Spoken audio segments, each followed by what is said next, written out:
This is as close as we're going to get in this building to a fireside chat. So, Chris, as you know, I always start with the tough questions. His staff always say, you've got to send us the questions, you've got to send us the questions. And I say... Don't tell them about tricks. That's right. And I say, I just haven't made them up yet, so don't worry about it. But I start with the tough ones. Last year when you were here, you noted the fact that you hadn't mowed the lawns at your place for a long while. Now, of course, we have an apology from Anna, your charming wife, who's not here. Surely she's not home mowing the lawns because you didn't. Yeah, we've got grass at home. I've never mowed the lawns, and yet it's done. So I'm not sure what she bought or what we installed, but I would recommend it because it seems to cut itself, Kevin. It's incredible. And are you sure she's not home mowing it this morning? I promise you she's not, no. That's all right. So it's been a bit of a tough period, and your mum's here today. Obviously, your dad passed away, and we were at the funeral a couple of weeks ago, which was a tough time for your family. But it did give me a chance to reflect as I was listening to Sarah, your sister, give a beautiful eulogy at that funeral.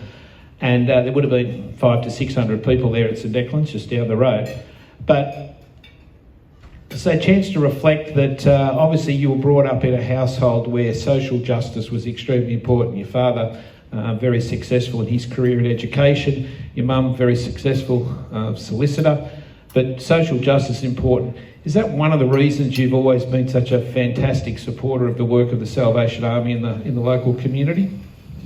Well, thanks, Kevin. Yeah, we had a wonderful farewell from my dad a couple of weeks ago, and you know, we miss him. Obviously, I think he was at this breakfast this time last year. So, then thanks for acknowledging it.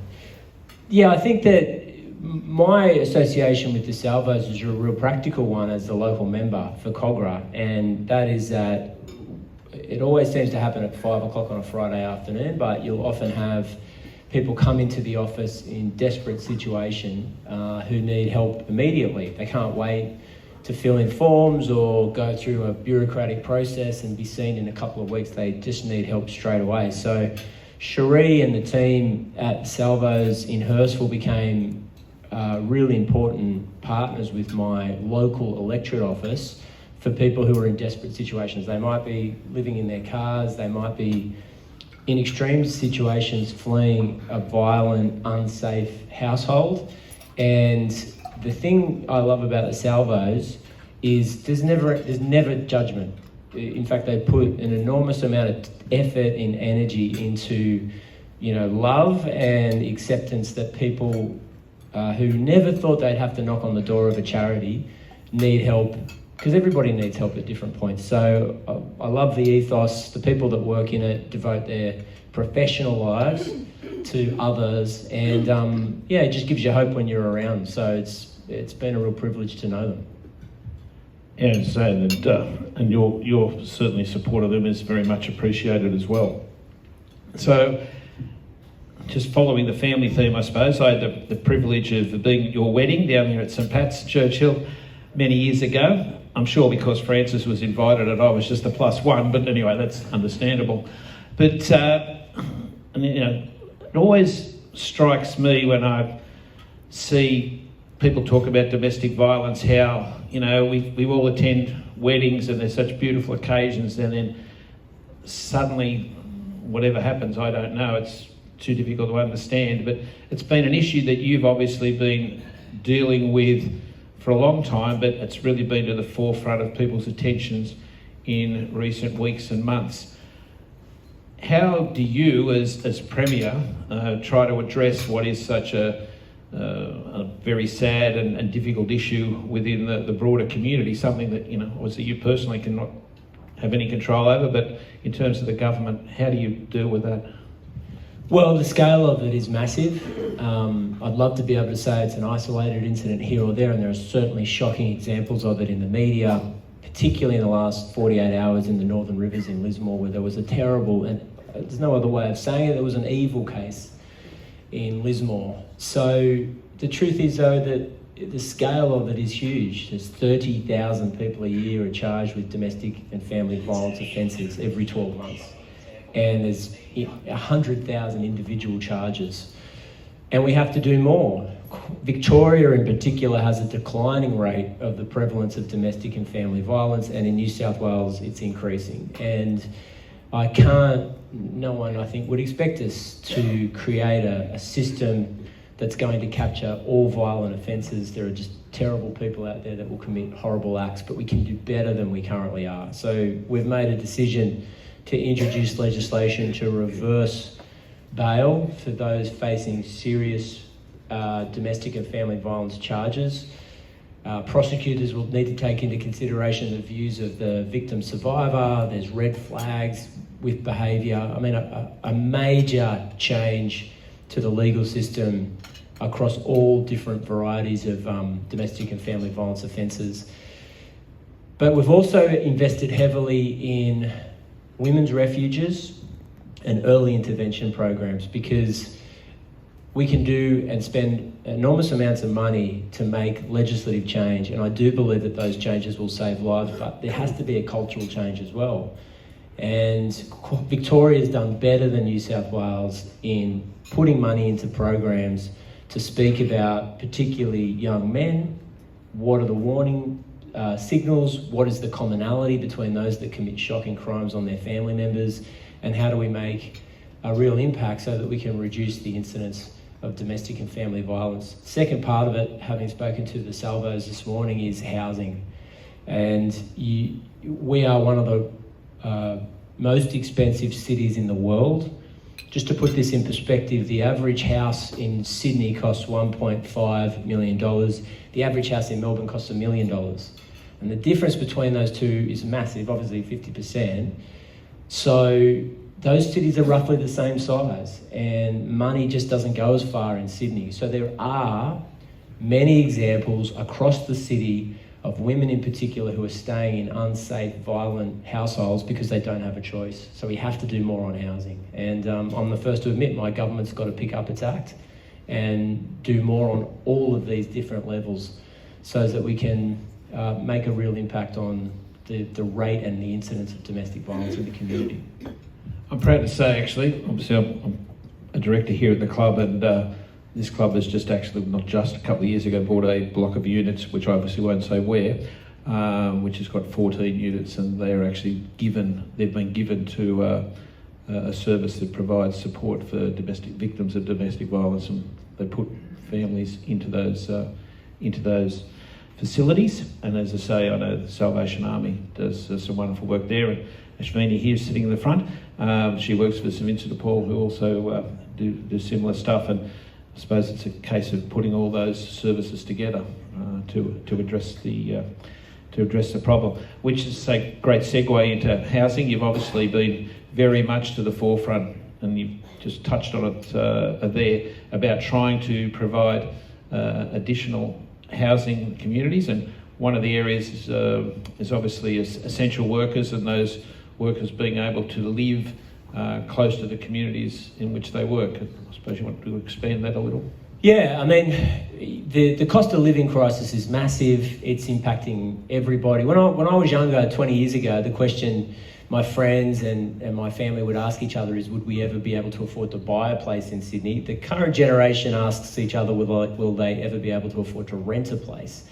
And a city where young people can't afford to rent a place is a city without a future. Now, that has a massive impact on intergenerational equity. It has a huge impact on the economy as well. You won't speak to a small business, government department, the local police, the local school who says we cannot get young people to join our community. It has a massive impact on the social scene. Where are the dads or the mums who are prepared to take on the role of coaching netball or soccer or rugby league? So we have to make a bigger dent on housing in particular, and I'm seeing it with the New South Wales budget.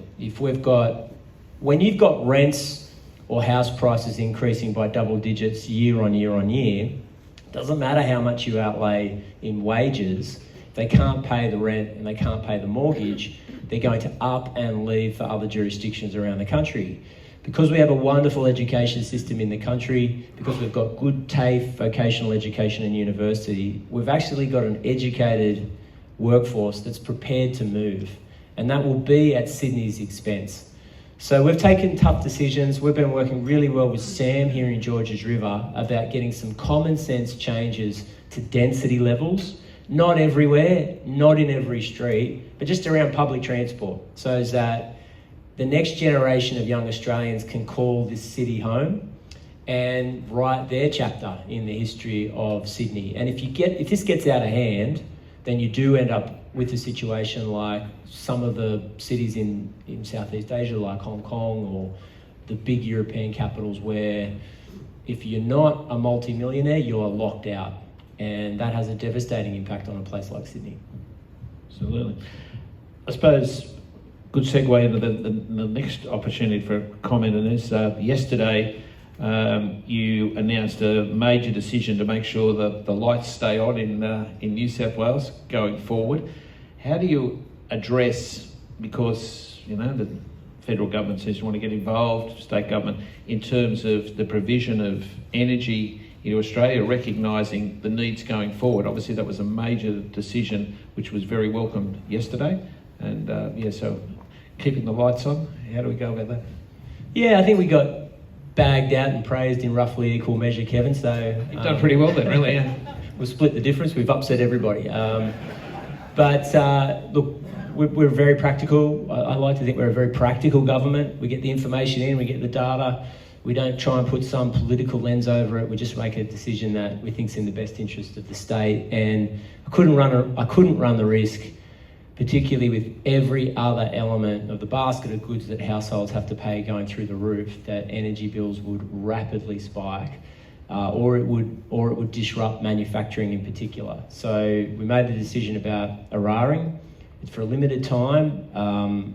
We split the difference on the downside if we have to put money into the company to keep it operating, and we take some of the profit if coal prices remain high and energy prices remain high. Not a decision we want to make, but we're just going to be practical about these things. And that seems to be the theme of your government, obviously elected now 14 months ago, and where'd that time go? And as I say, your hair's still the same colour, so that's a promising start. I always tell Frances I didn't have a grey hair when I got married, so there you go. Nothing to do with her, it was the 6 kids. But in terms of all those things that go into the pressures on budgets and whatever, what do you see as also some of the other big challenges that you need to face as Premier and your government needs to face, maintaining what, as you've said, practical solutions for problems going forward? Well, look, I'm worried about inflation. Nationally, we have to deal with inflation in the shortest period of time as possible. At the moment, households are dealing with both things, inflation and high interest rates, and we don't want to get to a situation where we've got the terrible situation we had around the world in the 70s. So we're at a crucial point, at a hinge point, and it's up to state governments as well to look at not unnecessarily stimulating the economy, adding to the inflation burden, and therefore pushing up interest rates even more. So that's what we're taking into the budget. We're trying to be sensible about this. We're at a sensitive point in the economic cycle. But I'm aware that because of the rapid increase in the costs for household goods and rents, which have gone up 20% last year, as well as mortgages and interest rates, there's no real capacity for households to pay anymore. So we've got to be careful, and we're very, very cognizant of not adding to the burden for households in the state. And the impact on charities like the Salvation Army. You are seeing, in many instances, for the first time in their lives, people go and ask for help. And there shouldn't be a shame associated with that, because more often than not, you're talking about parents that are providing for their kids and they just need a hand and they just need help. But that's the scale of the problem that we're facing. We are talking about people who are gainfully employed, never been unemployed, in some cases well educated, who need help from charities for the first time. they can't work any harder. It's not as if they can put in a few more hours at the office. There's no more time that they can devote to raising more money for their household. So it's a perilous point at the moment, Kevin, and I think, you know, it's been a tough few years. Love to see inflation come back down to trend, have the Reserve Bank come in and make a change when it comes to interest rates and take the pressure off the community right now, because it's extreme. You touched there about, you know, families and children, all that. You've obviously got a young family yourself. The boys are still at school. How do you deal with your job as obviously, you know, the leader of the state and all the impacts that come into that? And I'm sure there's plenty of nights that you don't necessarily sleep well because you're thinking about what the press are going to ask you the next day and trying to take all that data and work out how to recycle it the next day. But how do you then cope with, you know, being a father and a husband yourself? We try and palm the kids off to mum as much as we can. No, we're a lot of support and really tight family, really close family. So we all lean on each other, which we all live close to each other. So we're in Cogra, mum's in Penshurst, my sister's in Mortar, my brother's in Como. Lots of cousins and uncles and a lot of people in this room would have played football and cricket with one or the other of my cousins over the years. So we stay pretty tight, which is a good way of doing it, and just muddle through. Personally, I gave up grog a couple of years ago and made a massive difference to my life. My wife keeps telling me to stop being an evangelist about it. No one wants to hear about it. It's no one's business. But yeah, I think that's made a big impact for me, you know, regular exercise, things like that. Well, you played a lot of sport, obviously, growing up, soccer and rugby and cricket and all those things. So how are you able to get to see your sons, you do their activities as well? Well, it's a bit patchy. They're not superstars, so I'm not really missing out on heaps. Unlike their father. No, they're good. They're enthusiastic. They play everything, so it's nice to be out and watch them as much as I can. But yeah, like, actually gives me an opportunity to say that we've launched a summit at the end of the year. We're hoping to have it in September, and it's exclusively devoted to the impact of social media, particularly on young people. And my view is, I don't know if people in the audience disagree, I think this is a giant social experiment on young people that's completely unregulated. At the very best, it's a giant time suck of hours out of the day, and at worst, it's having a massive impact on young people's mental health, their self-image, their relationship with family members and friends, and I am deeply worried about it. So when we're not working, we try and do as much as we can in national parks or down the beach, anywhere where we can get the kids away from a device or an iPad or a phone. That's what we try and do. I'm not trying to say we're perfect parents. I mean, just yesterday the kids were fighting each other, so we gave one of them a mobile phone just to give us some peace and quiet. It's such an easy thing to do. But I think there's got to be a greater role for government regulation. And I realise that's interventionist, particularly for young people, but I don't think we have a choice. And my strong suspicion is that this is not a healthy change, particularly for young people's daily lives. Being glued to a device, watching addictive videos and posts that are designed in a laboratory to keep children on the phone is not a healthy thing. Interesting you say that. Obviously, you're the same age as my oldest daughter, and Frances always comments that when you and her and whatever were going through school, the only contact with the outside world was someone had to ring the landline at home, and you'd say, well, you know, I don't know about you, but Catherine was certainly always in a room studying. She must have been. She did reasonably well. But you know, the same. But now, of course, there's a mobile phone, and all those things can be interrupted. Not just Facebook, or whatever. It's a completely changed society, and that's in the space of 30 years. Yeah, well, that's why they call us the perfect generation, Kevin. No, I'm joking, of course. Yeah, look, I think in every iteration there's been challenges for kids. I'm not suggesting otherwise, but you're right, there's never been a situation where access to this technology is so ubiquitous and kind of demanded of young people. And I've got a lot of sympathy for parents who say, I would love to take the phone away and switch off all social media, but my kids tell me that I'll be a social pariah if I do. And no one wants to put their child in a situation where they're isolated or separated from their friend group. So I think parents are all in the same group. We all want action. We're prepared to make changes, and we're going to get experts from around the world and around Australia in the same room so that we can get the facts on the table, work out whatever changes to legislation or reform that we need to pursue, and at the very least, provide parents with the information that they need. And I'll give you a statistic, and I don't raise this lightly, and I don't want to bring the room down, but it's really important. The incidence of young girls taking their lives between the ages of 14 and 25 have doubled since 2010 and tripled for those under 14. So this is having a major impact, particularly on young girls and young women. And it coincides, that rapid increase in statistics almost to the day coincides with mass acceptance of Facebook and social media, almost to the day. Now, these social media companies will say there's no connection between the two. I would say don't believe them, because the evidence around the world and in Australia is absolute. It is a sobering thought, isn't it? Isn't it great to have a Premier who's so practical and interested in things that really impact on the local families and local communities? And congratulate you on that, Chris. That's very good.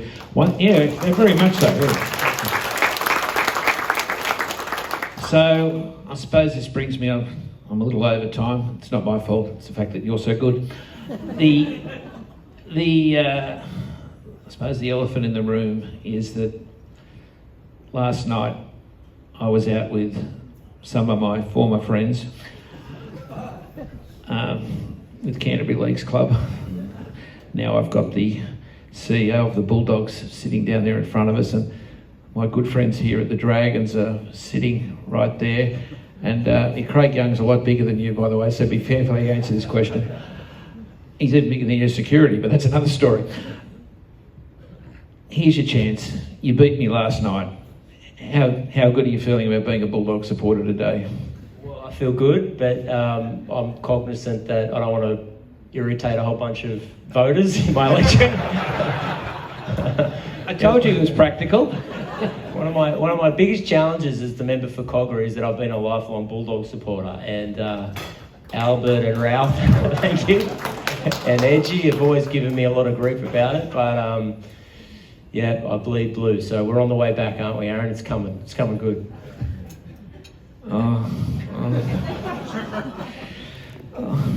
Anyway, I'm giving you your chance, so that's all right. Speaking of bleeding blue, how are we going to go in the State of Origin? It's Wednesday week, 5th of June. They're at ACOR. Players out, but opportunity for others. Yeah, opportunity maybe for some young Bulldogs, actually. So I think... You want to pick the stateside now as well? You've made your call. I don't. No, I think we've got a really good shot, and it'd be good for the series if New South Wales wins. We've won the last game of the last season, or the last series. So, yeah, I'm feeling bullish about it. Good to see. We don't have any of those silly bets with Stephen Miles, though, please. Anyway, just pretty cringe-inducing. The Queenslanders are always the one that started flying the flag, the Queensland flag on the Harbour Bridge, but I can promise you I won't light up the Opera House. So, yeah. You might give our next guest an opportunity there, but we won't go there. Ladies and gentlemen, I think you'd agree with me. It's very good to have a practical, hard-working, understanding, conscientious Premier who gives of his time so generously to us yet again this year. Ladies and gentlemen, it's been a privilege as always, the Premier, Chris Minns. Thank you.